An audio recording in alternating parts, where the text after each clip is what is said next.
We got a video from Screen Junkies, the Honest Trailers House of Dragons. Bro, I honestly haven't seen one of their videos in like probably like a year or something like that. However, I saw this pop up on my feed and I was like, bro, House of Dragon. I mean, I know these fools are like straight clowns at times, man. I gotta see what they're talking about with one of my favorite shows of 2022. Unfortunately, I will have to wait until 2028 to continue season 2, but I mean, that's neither here nor there, so let's get into this, man. This episode is presented by Ardbeg Isla Single Malt Scotch Whiskey. Excuse me? Discover.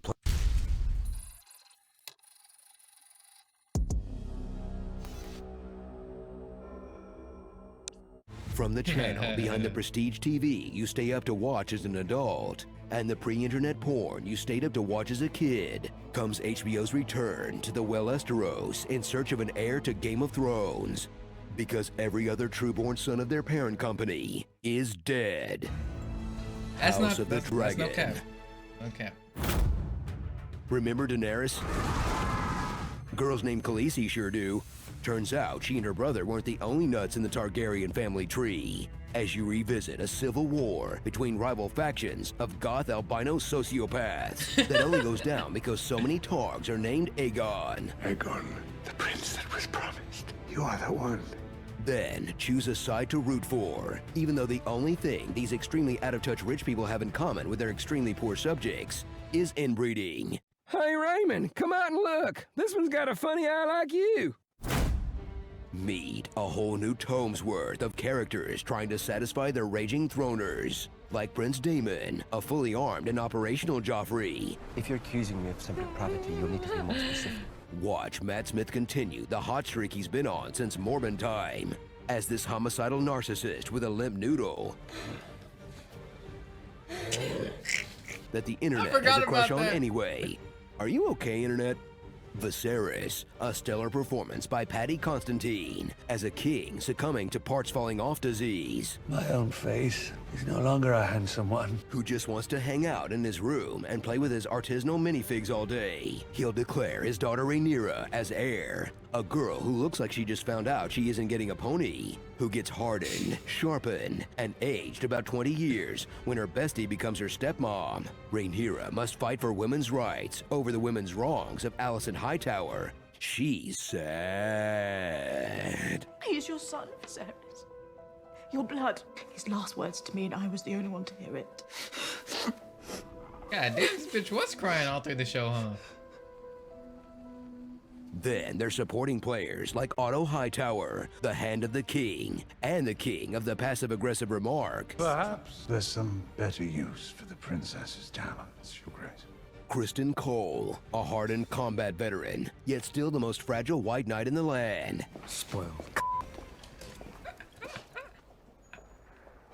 The Valerians, an ancient family who bring much-needed diversity to people in ridiculous white wigs. And lurking, ever lurking, is Larys Strong, who's like Littlefinger if he were more into little piggies instead.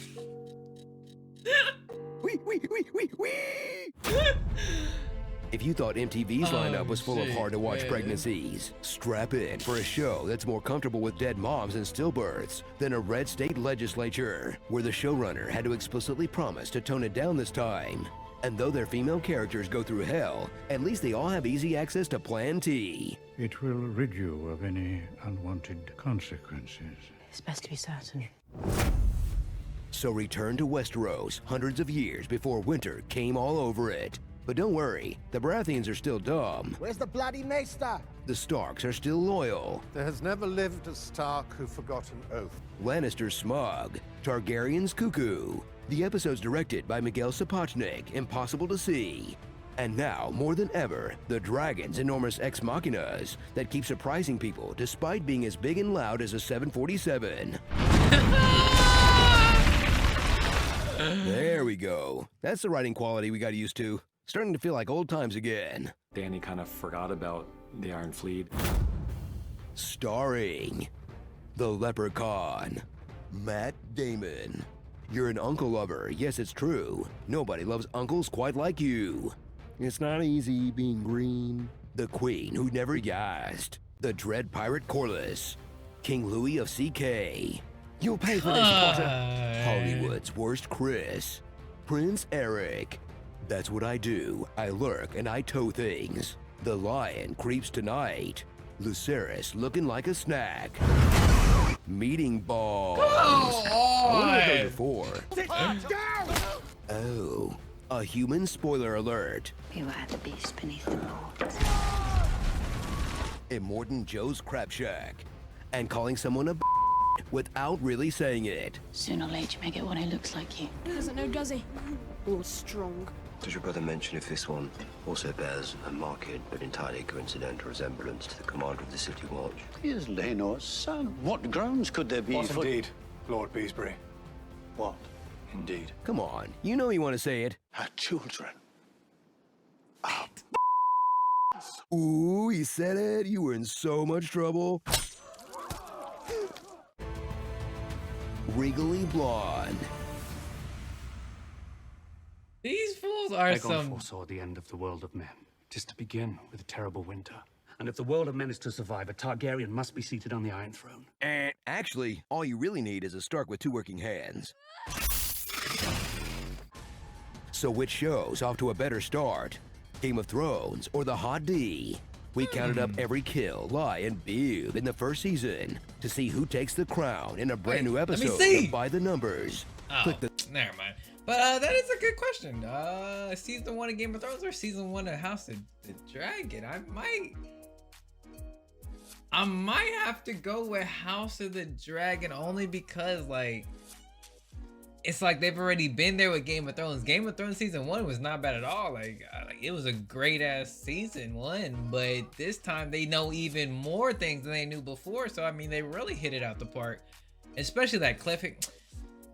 I don't know, man, to be honest, because I've been watched Game of Thrones. I binged the fuck out of it. I think it was like 7 seasons in when I first picked it up. So I was watching like the things that were left until like a year later, like what I'm getting, like what's getting done to me right now with House of the Dragon.